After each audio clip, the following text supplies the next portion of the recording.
I agree with what you were saying there. We want to go deeper with God. There's so many dimensions with him. And like you said, some people think just becoming saved is enough. No, that's just the beginning, right? You want to bring everything that he has for you inside. And, you know, talking about the prophetic experience, that's what it does. I always say the prophetic experience aligns me back to my purpose. The prophetic experience is the miraculous realm. It's the supernatural realm because it kind of allows you to see what God has hidden inside of you. Amen. You know, when I think about the prophetic experience, it aligns me to my destiny. When I think about the prophetic experience, I think about instruction. God is giving me instruction for my next step.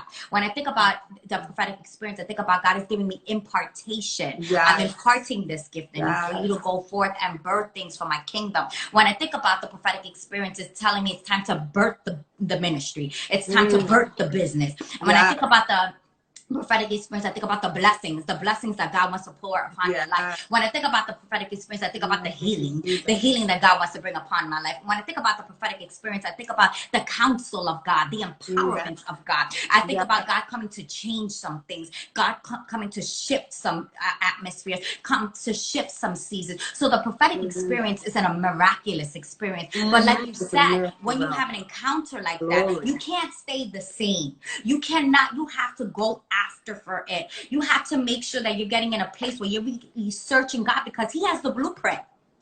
He has the plan for it. A lot of times you're looking for man for these answers when God is the one that gave you it. So I always tell people, what's my birthing room is my prayer room. Where do I get the divine revelation is when I have my one-on-one encounter with God. It is an intimacy with God that I know him so well, that I know him so much that he comes in and he tells me, okay, daughter, this is what you need to do. Because if I depend on me, I fail. If I depend on somebody else, I fail. But if I have to depend on him, that he gets all the glory. That's why he gave me Glory Girls with Jesus, because we're just girls giving God all the glory. The glory goes from glory to glory, realm to realm. And there's more of him. He is a creator. He creates so many things. He is the CEO of the universe. So you need to go to him for everything. That's why I love the prophetic experience, because it unlocks your potential. There's potential inside of you that you don't even know, but then he might say that prophet to say, lock that business right now, unlock that book right now. And that's what happened to me,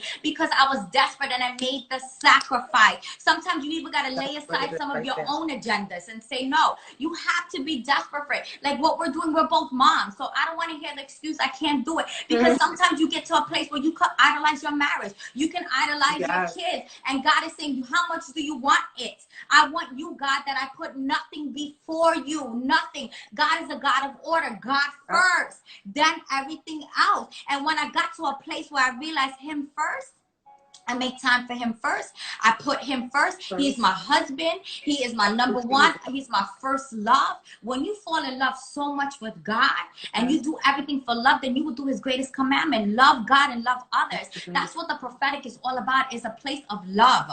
We don't do this. We do this because we love God and we love his people. He loves you so much that he sends people to say, listen, I love you so much that I have something for you. Sometimes you go through it and you can't even hear it because the enemy may mess with your mind, or you look at your circumstances and you're fixed on the natural, but God will say, come upon me. He might say, come after me. And I think about this now, Asha, as you were talking. You know, how you went after me and you came back and you followed me up the stairs because God knew that we were going to do something together, like even for today. We may not have known. We didn't even know.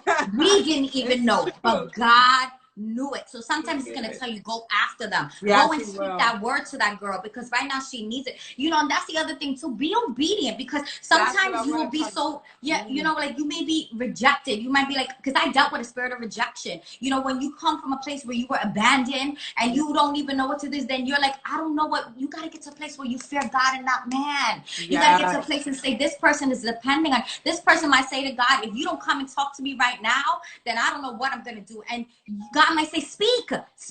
Stop being silent. Take the muzzle off of your mouth. That's what I keep hearing. Take the muzzle off of your mouth, because people are depending for the word that is coming out of your mouth that God is going to use. God is going to submit and surrender and use your tongue. He's going to use your tongue, but submit to him and be obedient. Like Prophetess Asha was saying, obedient and patience. When Prophetess Asha prophesied that to me, that was 7 years ago.